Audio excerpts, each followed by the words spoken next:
चीनी की कीमत में 20% की वृद्धि होने पर।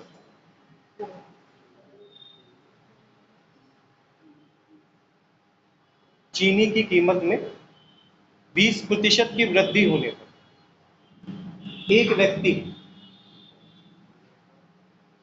600 रुपए में 5 किलो चीनी कम खरीद पाता है। चीनी की कीमत में 20% की वृद्धि होने पर एक व्यक्ति 600 रुपए में 5 किलो चीनी कम खरीद पाता है।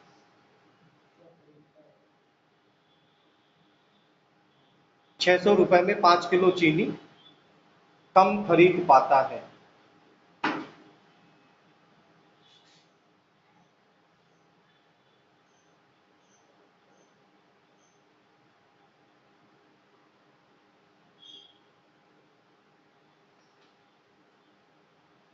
चीनी की बढ़ी हुई कीमत क्या है?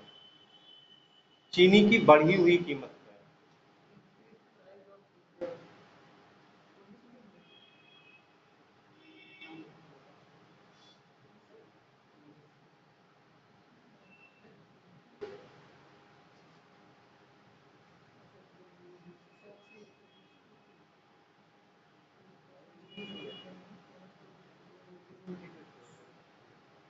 क्या हुआ?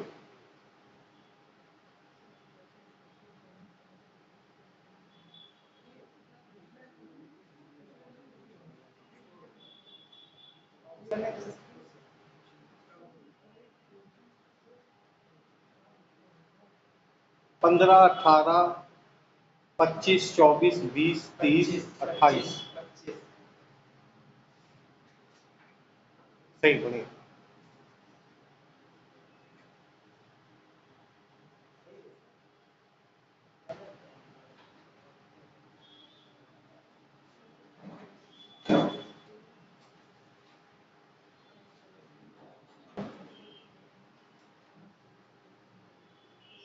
देखो इस पैटर्न में है क्या कि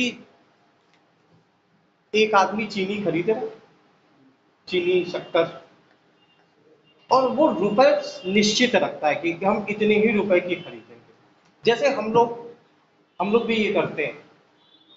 हम लोग पेट्रोल के प्राइस में यही काम करते हैं। तुमको पता है पेट्रोल की इस समय पर लीटर कीमत क्या है? नहीं, तुम जाके कहते हो 100 रुपए का पेट्रोल डाल दो, 200 रुपए का पेट्रोल डाल दो, 250 रुपए का पेट्रोल डाल दो, ऐसे ही बोलते हो ना। हम लोग को इससे मतलब नहीं है पेट्रोल की कीमत क्या है। पेट्रोल की कीमत जब 70 थी तब भी हम लोग जाके बोलते थे भाई 100 का डाल दो, 150 का डाल दो, 250 का डाल दो। पेट्रोल की कीमत 90 हुई तब भी हम लोगों ने यही बोला 100 का डालो, 150 का डालो, 250 का डालो। पेट्रोल की कीमत कुछ दिनों में 110 हो जाएगी, तब भी यही कहोगे कि भाई 100 का डाल दो, 150 का डाल दो, 200 का डाल दो, 250 का डाल दो। है क्या हम लोग के रुपए फिक्स है कि हमें पेट्रोल 200 का डाला है। पेट्रोल की कीमत क्या है क्या नहीं इससे कोई लेना देना नहीं। अपना प्राइस फिक्स है कि मेरी जेब में 200 रुपए है, हम 200 रुपए का पेट्रोल ले रहे हैं। 200 रुपए में 2 लीटर आ जाए या 2.5 लीटर आ जाए उससे फर्क नहीं पड़ेगा। जब पेट्रोल सस्ता होगा तो 200 रुपए में ज्यादा आएगा। जैसे जैसे पेट्रोल महंगा होता गया 200 रुपए में ही पेट्रोल कम आ रहा है। एक जमाना ये भी था 200 रुपए में पेट्रोल बुलेट जैसी बाइक की टंकी फुल हो जाती। अब 200 रुपए में स्कूटी की टंकी नहीं फुल होती।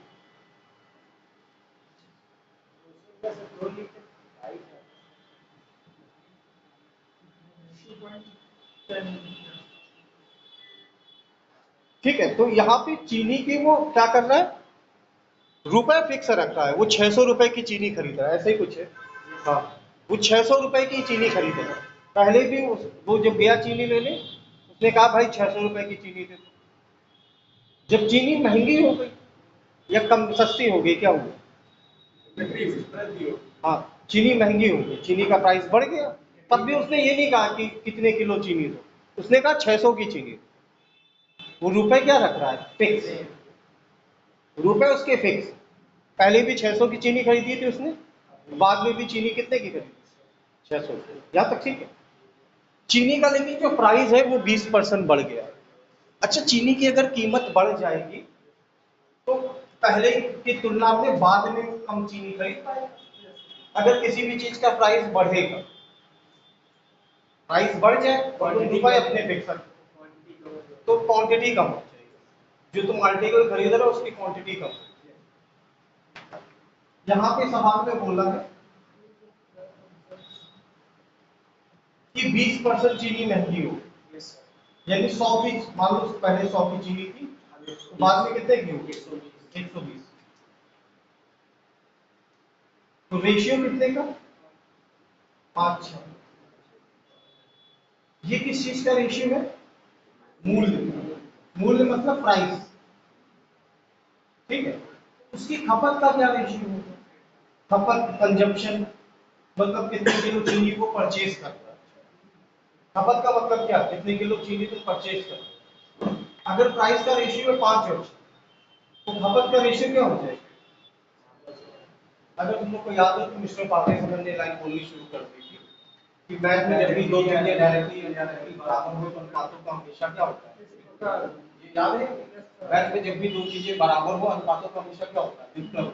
और इस कंडीशन में पहले भी उसने 600 की चीनी खरीदी, बाद भी 600 की चीनी खरीदी, तो चीनी का जो खर्च है उसका वो फिक्स है, जब 600 की ही खरीदी तो उसकी प्राइस का रेशियो कितना है? 5:6, ठीक है। तो उसकी कंजप्शन का रेशियो क्या होगा? 6:5। मतलब पहले कितने किलो चीनी खरीद रहा है? 6। तो अब कितनी खरीद रहा है? 5। कितनी कम? 1। और सवाल में कितनी कम? 5 किलो। सवाल में बोला है ना 600 रुपए में 5 किलो चीनी कम खरीद पाता, बोला है ना। 6 से 5 मेरे हिसाब से कितनी कम? 1। सवाल में कितनी कम? 1 बराबर 5 किलो के, तो 6 बराबर, तो पहले वो 30 किलो चीनी, 5 बराबर, अब वो 25 किलो चीनी। तो चीनी खरीदता कितने रुपए की? 600 रुपए में 30 किलो चीनी। 600 रुपए में 30 किलो चीनी, मतलब पहले चीनी का प्राइस क्या था? 20 रुपए पर केजी। 600 रुपए में 30 किलो चीनी, मतलब चीनी का प्राइस क्या था? 20। और अभी कितनी किलो चीनी? 600 रुपए में 25 किलो चीनी, तो अब चीनी का प्राइस क्या है?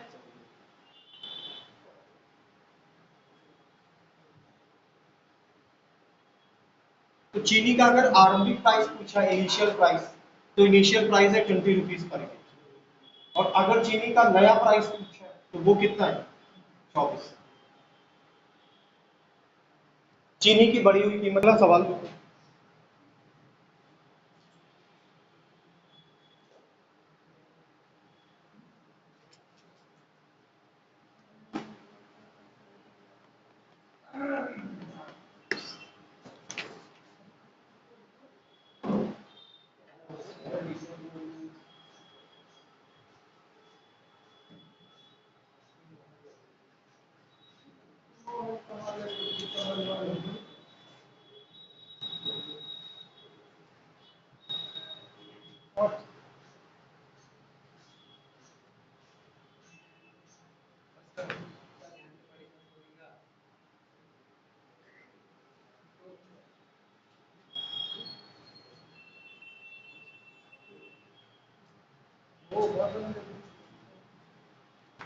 मैथ की बुक रख,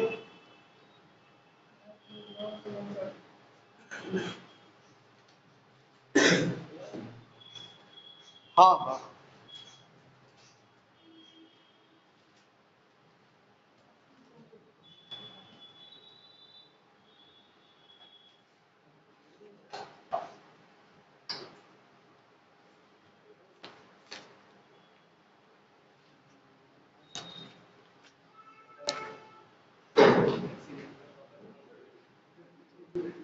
एक नगर की जनसंख्या, एक नगर की जनसंख्या 5,60,000, 60,000। एक नगर की जनसंख्या 5,60,000।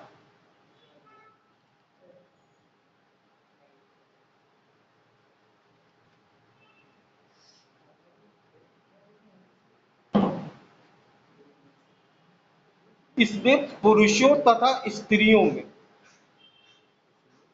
इसमें पुरुषों तथा स्त्रियों में 43:37 का अनुपात। इसमें पुरुषों तथा स्त्रियों में 43:37 का अनुपात। इसमें पुरुषों तथा स्त्रियों में 43:37 का अनुपात, मतलब मेल टू फीमेल का रेशियो 43:37।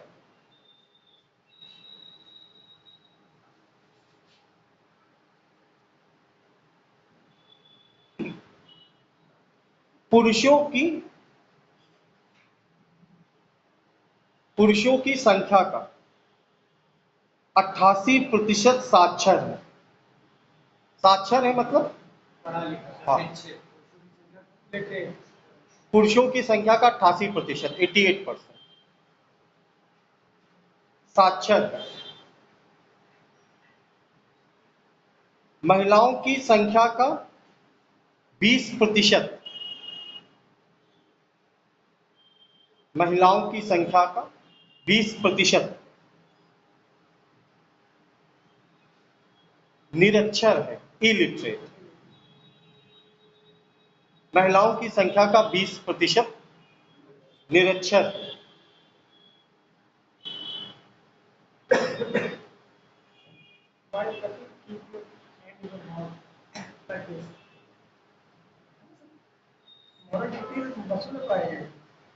सब इंग्लिश मीडियम स्कूल में सब पढ़ाया जाता है, हिंदी मीडियम में सिखाया जाता है, दूसरे मुंह पे जाके खाता। वो हटे वहां से। भाई खांसी हमें आ रही, तकलीफ भी हम ही को है, प्रॉब्लम हम फील कर रहे हैं और हटे भी हम। कुछ नहीं बर्दाश्त कर रहे हैं। हाँ, अगली बार आए बिल्कुल मुंह पे मुंह लगा के खा।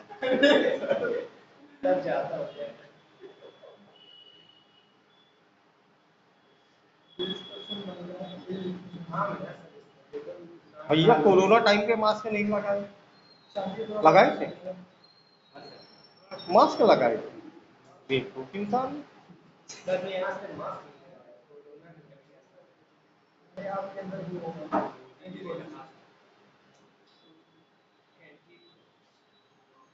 देखो मास्क की रियलिटी ये थी,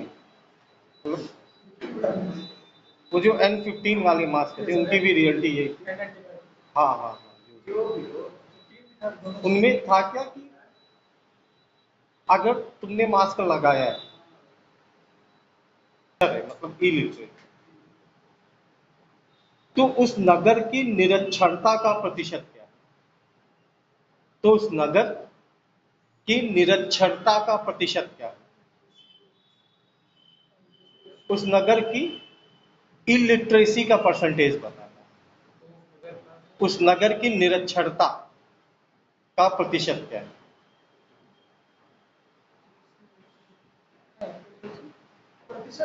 हाँ,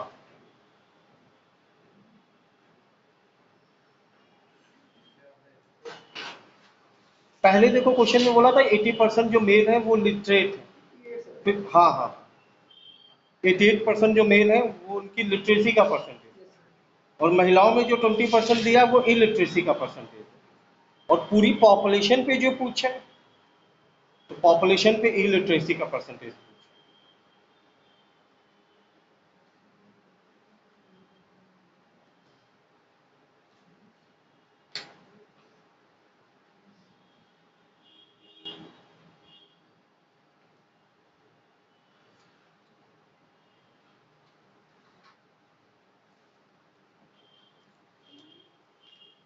हाँ भैया,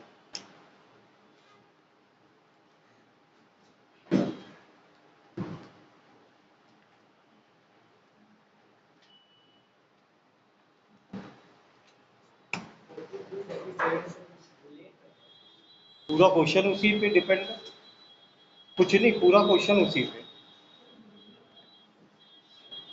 क्योंकि मेल टू फीमेल का रेशियो है ना, पूरा क्वेश्चन ही उसी पे डिपेंड करता है। हाँ, पूरा का पूरा क्वेश्चन उसी पे डिपेंड करता है।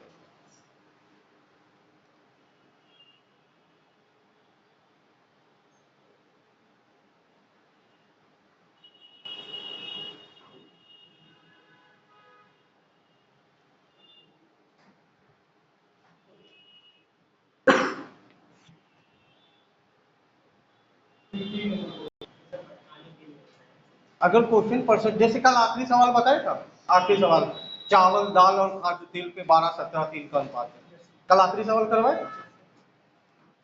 अगर क्वेश्चन रेशियो में है और आंसर परसेंटेज में दे रहा, तो रियल नंबर से कोई लेना देना,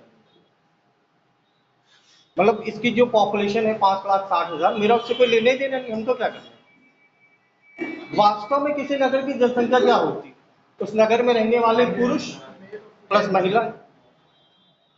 किसी भी गांव की, किसी भी नगर की जनसंख्या क्या होगी, मेल और फीमेल ऐड कर, बस।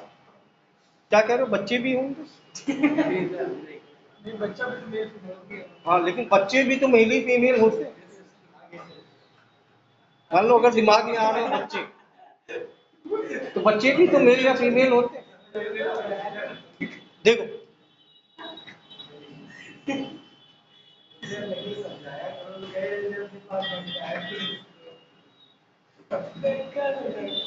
रेशियो क्या बोला है, 43:37।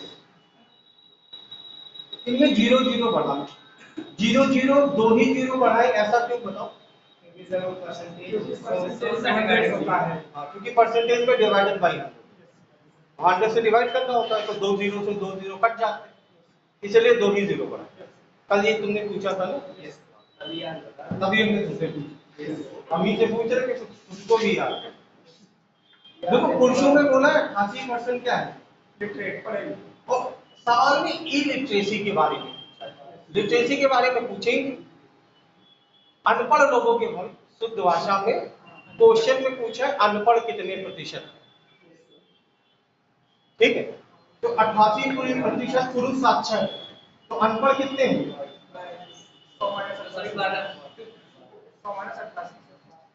12। 4300 को 12%, 4300 इंटू 12 बाई 2 0 से 2 0 कैंसिल, 12 3 36, 3 हासिल कैरी, 12 4 48, 3 कैरी का। महिलाओं के बारे में बोला है, तो महिलाओं में यही बोला है साफ साफ कि 20% निरक्षर, मतलब अनपढ़, 20 का 20 रहे, तो 3700 का 20%, तो 2 0 मतलब 37 2 74। इसको लिख के दिखाएंगे आप, 3700 इंटू 20/100, ठीक है।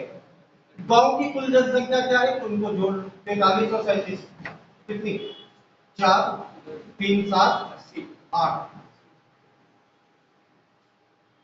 ये गांव की कुल जनसंख्या, और इसमें से अनपढ़ कितने, तो उनको जोड़ 700 और 500, 1256, और परसेंटेज में बदलना है तो क्या करें, 2 0 से 2 0, 8 से ऊपर नीचे भाग कर लो, आगे कैलकुलेट।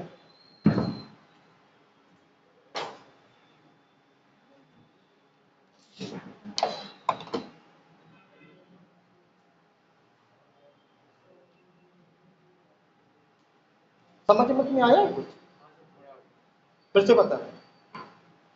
देखो पहली बात समझने लायक ये कि गांव की जो जनसंख्या दे रखी है 5,60,000, उससे कोई लेना देना नहीं। किसी भी गांव में की जनसंख्या होती क्या है, तो उस गांव में या शहर में रहने वाली पुरुष प्लस महिलाएं, यही होती।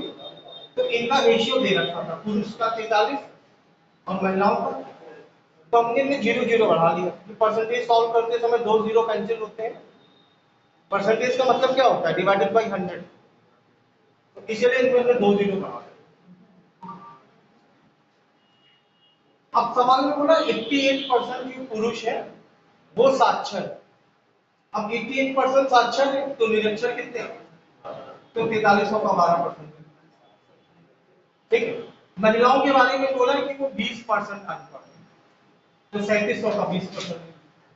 ये कौन लोग हैं, अनपढ़, इलिटरेसी का परसेंटेज क्वेश्चन में पूछा, तो टोटल इलिटरेट लोग कितने हुए, दोनों को जोड़ लिया, टोटल जनसंख्या कितनी की, तो दोनों को जोड़ लिया, मल्टीप्लाई। इलिटरेसी का परसेंटेज क्या होगा, इलिटरेट लोग अपॉन टोटल पॉपुलेशन इनटू 100। अगर हमको निकालना हो उन्नाव में कितने प्रतिशत लोग अनपढ़ हैं, तो हमें क्या चाहिए? पहले तो उन्नाव की कुल जनसंख्या चाहिए, 2.5 करोड़, 3 करोड़, 4 करोड़, कितने बाशिंदे हैं? 1 करोड़ के आसपास तो होंगे। तो अगर मैं उन्नाव में ही मान लो चाहिए होता कि कितने प्रतिशत लोग अनपढ़ हैं, कैसे निकालते हैं? कितने लोग हैं पहले? मान लो 96 लाख लोग हैं और उनमें से मान लो 1.5 लाख अनपढ़, तो 1.5 लाख बटे 96 लाख इंटू 100, ये तो करोगे ना। बटे में रखोगे कुल जनसंख्या और अंश में रखोगे उतने लोग जितने अनपढ़।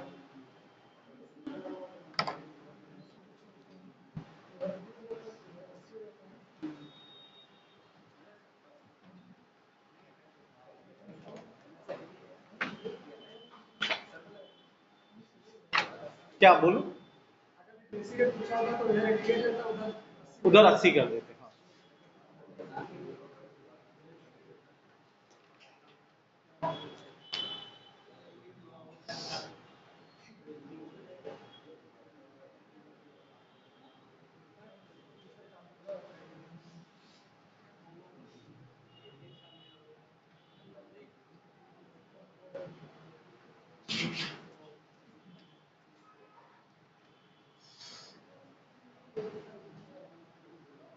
एक परीक्षा,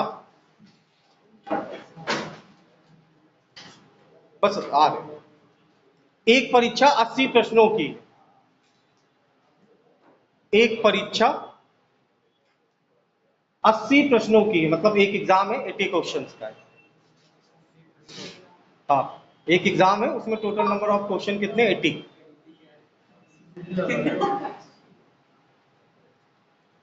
एक विद्यार्थी ने प्रथम 60 प्रश्नों में से, एक विद्यार्थी ने प्रथम 60 प्रश्नों में से 75% प्रश्न सही किए।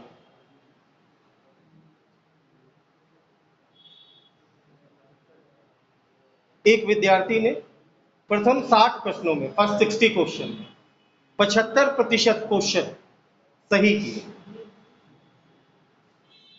शेष बचे हुए प्रश्नों में, शेष बचे हुए प्रश्नों में कितने प्रतिशत प्रश्न सही करें? शेष बचे हुए प्रश्नों में कितने प्रतिशत प्रश्न सही करें जिससे कि परीक्षा में 80% अंक प्राप्त हो, जिससे कि परीक्षा में 80% अंक प्राप्त हो।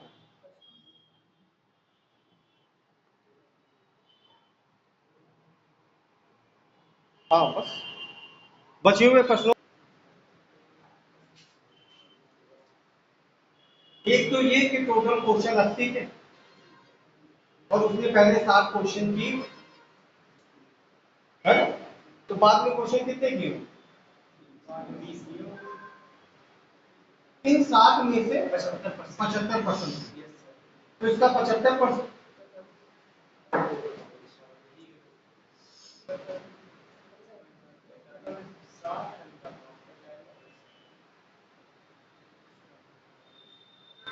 ठीक। उसने 45 क्वेश्चन क्या किए? सही। और ओवरऑल उसे 80% क्वेश्चन सही करते हैं, ये जो बोला था 80% मतलब 80 का 80% चले, टोटल क्वेश्चन 80 और इसमें 80% सही करते हैं, तो 80 का 80%,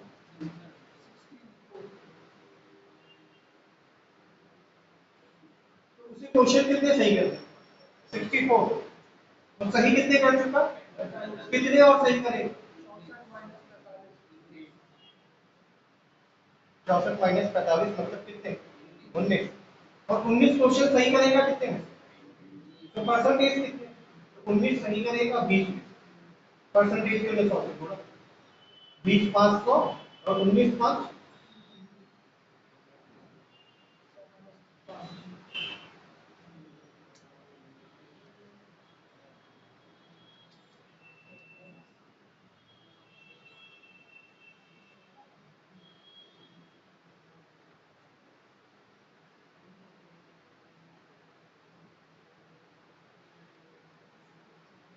इस लेसन को देखो, तुम्हें शायद ही कुछ समझ में अब आए।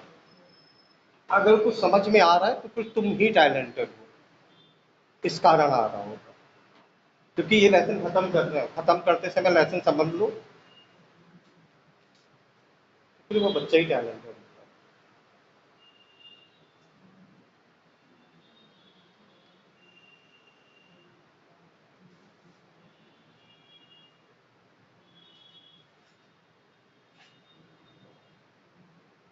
आज वो नहीं आया सूचना था।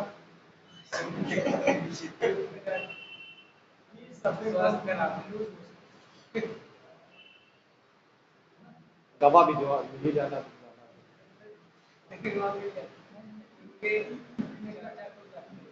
तभी तो फायदा नहीं करते। फ्री वाली दवा के चक्कर में है, अब फिर फायदा नहीं।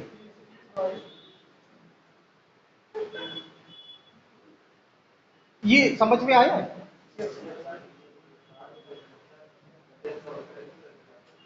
ये समझ में नहीं आया, चलो छोड़।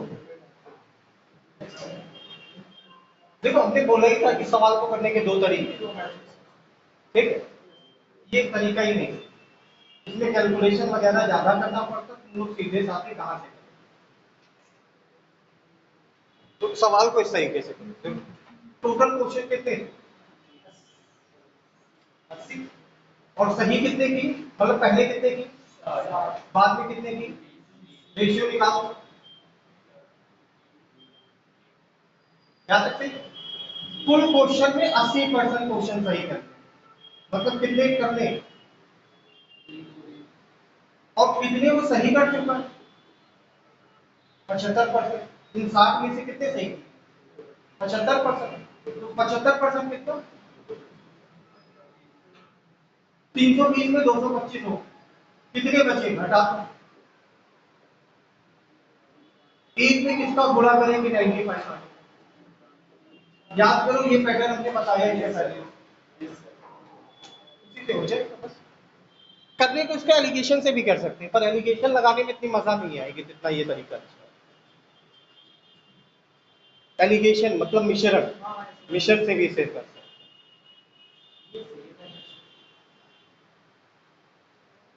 हाँ, ये सही है।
एक थोड़ा आसान सवाल है, पर लैंग्वेज ध्यान से लिखना। हाँ, है आसान, पर लैंग्वेज पे थोड़ी सतर्कता रखना। किसी परीक्षा में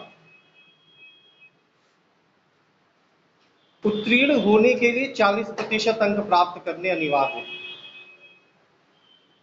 किसी परीक्षा में उत्तीर्ण होने के लिए 40% अंक प्राप्त करना अनिवार्य है, मतलब 40% मार्क्स कंपलसरी है एग्जाम क्वालिफाई करने के लिए।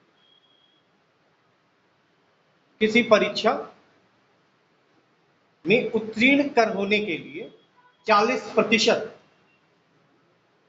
अंक प्राप्त करना अनिवार्य है।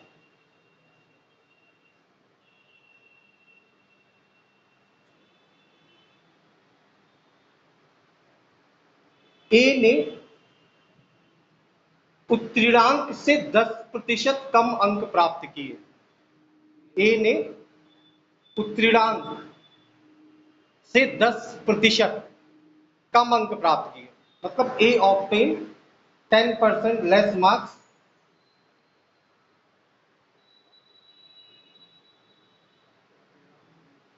ए ने उत्तीर्णांक से 10% कम अंक प्राप्त किए। ए ने 10% कम मार्क्स गेन किए पासिंग मार्क्स से। ये तो समझ में आ गया होगा। ए ने पासिंग मार्क्स से 10% कम मार्क्स गेन किए।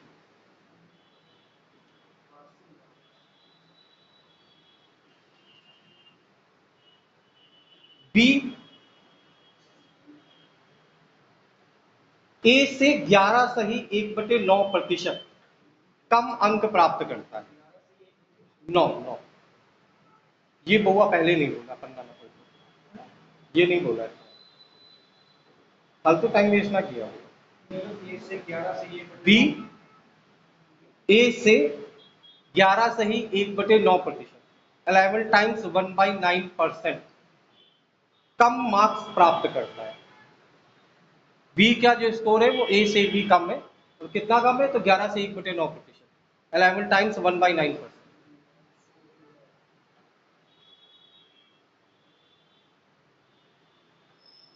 यहां तक ठीक। सी ए और बी के कुल अंकों का, सी ए और बी के कुल अंकों का 41 सही 3/17%। सी ए और बी के कुल अंकों का 41 सही 3/17%, 41 टाइम्स 3/17%। सी ए और बी के कुल अंकों का 41 सही 3/17% कम अंक प्राप्त करता है। सी ए और बी के कुल अंकों का मतलब ए और बी के टोटल मार्क्स का 41 टाइम्स 3/17% कम मार्क्स प्राप्त करता है।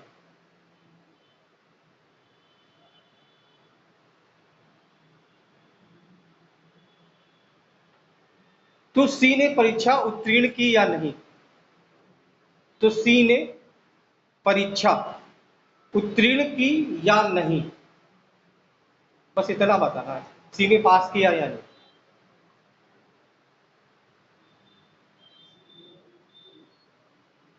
हो गया।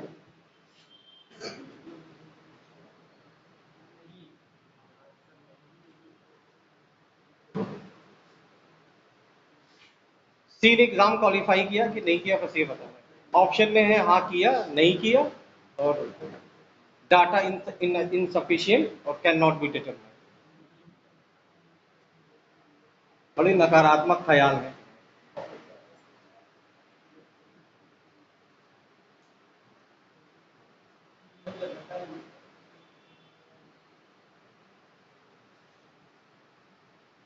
ट्रांसलेट करके लिख रहे हो क्वेश्चन को? नहीं तो फिर फोन पे क्या देख रहे हो? जो क्वेश्चन हम हिंदी में बोल रहे हैं उसको इंग्लिश में कन्वर्ट कर रहे हो, यही तुम कह रहे हैं? तुम्हारा भी इंग्लिश मीडियम था ना? तुम्हारा था भाई। 15-20 दिन हमको दे दो, फिर तुमको हिंदी में ही सवाल समझ में आएंगे, इंग्लिश में लैंग्वेज नहीं समझ में आएगी कि क्या कहना चाहता है। एक फैक्ट बता रहे, हमने पहली बार मतलब 40% मार्क्स, ठीक है, और ए के बारे में बोला कि ए को 10% कम मार्क्स, ए को 10% कम मार्क्स है। तो 10% कम मार्क्स मिले तो 40 का 10%, 10% ऑफ 40, और 40 में से 4 कम मिले मतलब ए को कितने मिले? 36। यहाँ तक सही? ये ए के मार्क्स में मतलब ए पास है या फेल? फेल, क्योंकि पास होने के लिए कितने नंबर चाहिए? 40 या 40 से ज्यादा लाओगे तो पास, 40 या 40 से कम लाओ। बी ने मार्क्स गेन किए ए से 11 से 1/9% कम, ये बोला 11 से 1। फ्रैक्शन में 11 से 1/9 किसको कहते हैं? 1/9 ही तो कहते हैं। 11 से 1/9 फ्रैक्शन में क्या कहते हैं? परसेंटेज दिखाई दे जाता है, इसमें 11 से 1/9 भी लिखा जाए। 11 से 1/9 किसे कहते हैं? तो बी के मार्क्स ए से 11 से 1/9% कम है, मतलब कितने कम है? तो 36 से 1/9 कम है। 36 का 1/9 4, फिर से 4 ही कम। तो बी के मार्क्स कितने? ये 32 वाली बात समझ गए? 36 में से कम है कितने? 1/9। तो कितने कम है? 36 में से 4 कम है, तो मार्क्स कितने? फिर सी के मार्क्स, ए और बी के कुल मार्क्स 41 से 3/17% कम। ये परसेंटेज नहीं है, ये नहीं लिखाया, नहीं कोई जरूरत नहीं। 41 से 3/, सॉल्व करोगे तो 17 1 17, 17 4 68 और 1, फिर 3 जोड़ो प्रतिशत, परसेंटेज हटाते हैं तो डिवाइडेड बाय, तो डिवाइडेड बाय 100 करोगे इसमें जब परसेंटेज हटाओगे तो 0 0 खत्म। तो 41 से 3/17 किसको बोलेंगे? 7/17। यहां तक सही? और सी के मार्क्स इतने प्रतिशत कम है, किससे कम है? तो ए और बी के कुल मार्क्स, ए और बी के कुल मार्क्स कितने? तो 30 30 60 66 2, और उससे कितने कम है? तो 68 का 7/17, 17 4 68 7 4, 68 में से 28 कम है, तो है कितने? 40 नंबर, यानी 5 से 5।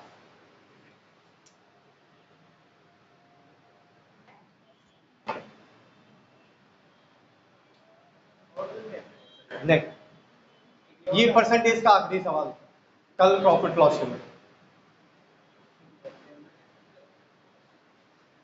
था भी आखिरी सवाल के टाइम।